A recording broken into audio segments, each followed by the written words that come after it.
999-এ call দিয়ে মেয়ে বলল, বাবাকে আমি খুন করেছি, আমাকে ধরে নিয়ে যান। হ্যাঁ ভিউয়ার্স, ঢাকা সাভার পৌরসভার মজিদপুর কাঁঠাল বাগান থেকে বৃহস্পতিবার ভোরে এক তরুণী জাতীয় জরুরি সেবা 999 নম্বরে ফোন করে জানান তিনি তার বাবাকে খুন করেছেন। তিনি আত্মসমর্পণ করতে চেয়ে দ্রুত পুলিশ পাঠানোর জন্য বলেন, কিন্তু কেন নিজের বাবাকে এই তরুণী কারণটা জানলে আরো অবাক হবেন। খুনের কারণ হিসেবে তিনি বলেন তার বাবা তাকে 4 বছর ধরে করে আসছিলেন।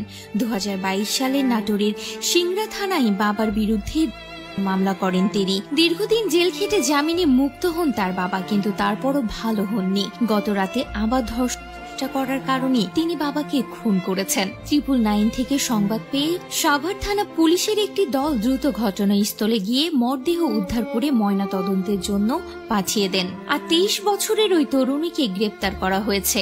জানা যায় নাটোর জেলার সিংড়া থানার ভগা গ্রামের বাসিন্দা সে ব্যক্তি।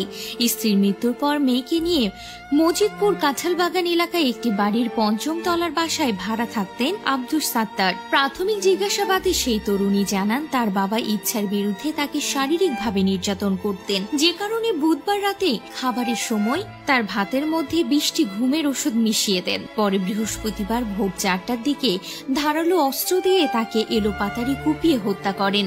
ঘটনাস্থলে যাওয়া সাভার মডেল থানা পুলিশের এসআই ইমরান এ বিষয়ে 999-কে নিশ্চিত করেন।